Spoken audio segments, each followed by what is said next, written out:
तो भाई आज हम बात करने वाले हैं कि आपने देखा होगा डीलरशिप पे आप जब गाड़ी लेके जाते हो तो आपका बिल बहुत ज़्यादा बन जाता है, सर्विस कॉस्ट बहुत ज़्यादा आ जाती है। वो किन कारण से आती है, आपका इतना ज़्यादा चार्ज वो किस चीज़ के लेते हैं? जो सर्विस लेबर होती है वो आपने देखा होगा 2000, 2500, 3000, 3500 अलग अलग ब्रांड्स की अलग अलग चार्जिंग रहती है। तो वो अपने को बहुत ज़्यादा लगती है। वो किस चीज़ के पैसे लेते हैं? वो जो चार्जेस होते हैं वो आपके जर्नल सर्विस के होते हैं, जिसमें कि आपके गाड़ी का जो लुब्रिकेशंस होते हैं और जो फिल्टर्स होते हैं और जो जर्नल चेकअप होता है और जो वॉशिंग होती है वो उन चीज़ का चार्ज किया जाता है। अगर उसके अलावा आप कोई भी काम कराते हो तो उस चीज़ का हमेशा एक्स्ट्रा चार्ज लगता है डीलरशिप में। और पार्ट्स का तो चलो लगना ही है। तो जो भाई मेन बात है बताने की वो ये है कि आपको पता होना चाहिए कि आपकी गाड़ी में रिक्वायरमेंट्स क्या क्या हैं। कहीं अननेसेसरी चीज़ें तो आप नहीं करवा रहे हो जिसके कारण आपका बिल बढ़ रहा है। जो सर्विस में होता है, जो पेट्रोल गाड़ी होती है उसमें मेनली क्या होता है? Engine oil, oil filter, air filter, AC filter, brakes की क्लीनिंग होगी या गेयर ऑयल हो गया जो कि हर सर्विस शेड्यूल पे नहीं डलते हैं।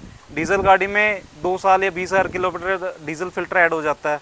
उसके अलावा जो एक्स्ट्रा चीज़ें होती हैं जिनका आपको पता ही नहीं होता कि आपको रिक्वायरमेंट है या नहीं, जैसे कि 3M के जो काम होते हैं, रबिंग पॉलिशिंग वगैरह होगी, उसकी आपको रिक्वायरमेंट है या नहीं। अननेसेसरी तो नहीं करा रहे हो, अगर करवा रहे हो तो बिल बढ़ेगा।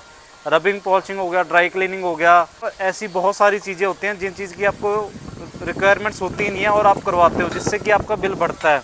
अभी बाहर वही चीज़ें बहुत सस्ते में हो जाती हैं। वो क्या कारण होता है? जो पार्ट्स होते हैं वो ओरिजिनल नहीं होते हैं, वो थर्ड पार्टी होते हैं। हर जगह पे ओरिजिनल नहीं मिलते हैं, कहीं पे मिल भी जाते हैं। पार्ट्स का फ़र्क आ जाता है और जो उनके बाहर का जो लेबर चार्जेस होते हैं वो कम होते हैं। रीज़न क्या होता है? सर्विस सेंटर और जो आफ्टर मार्केट होता है। जो आफ्टर मार्केट जो टेक्नीशियन होते हैं उनकी कोई ट्रेनिंग वगैरह नहीं होती है। अब जो डीलरशिप में बंदा काम कर रहा है उस पर अगले ने खर्चा किया होता है, उनकी प्रॉपर ट्रेनिंग्स होती हैं। वो स्पेसिफिक गाड़ियों पे ही काम करते हैं। जैसे जो उन ब्रांड की गाड़ियाँ आ रही हैं सिर्फ उन्हीं पे काम करेंगे। उनको अकेली अकेली चीज़ का पता होता है किस गाड़ी में क्या कंप्लेंट आ रही है और क्या चीज़ का क्या सोल्यूशन है।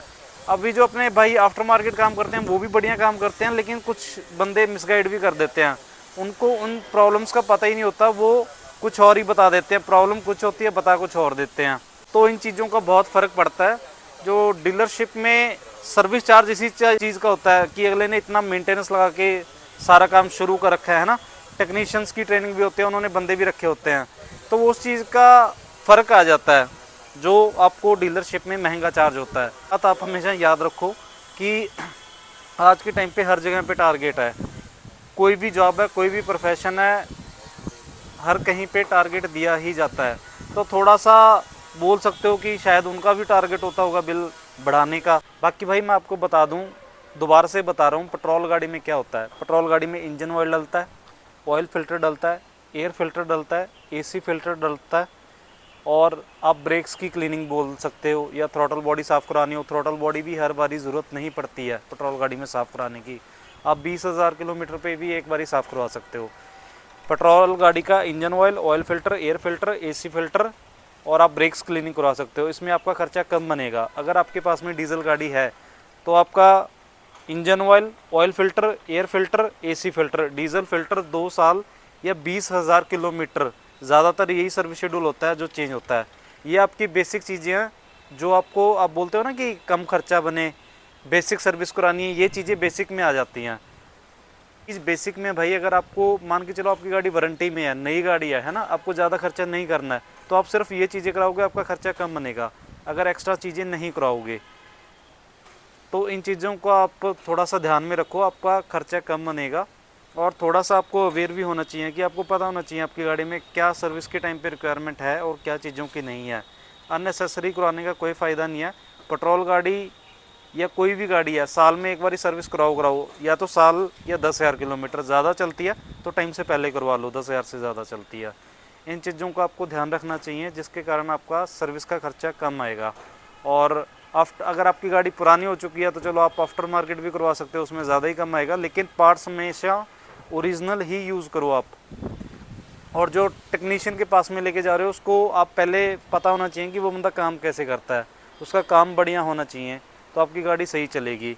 और कुछ चीज़ें ऐसी होती हैं जो हर बारी चेंज नहीं होती हैं, जैसे ब्रेक ऑयल, गियर ऑयल, है ना, और जो गाड़ी के स्पार्क प्लग हो गए, ये जो अपने स्पार्क प्लग हो गए ये तो पेट्रोल गाड़ी में होते हैं, ये हर बारी नहीं डलते हैं।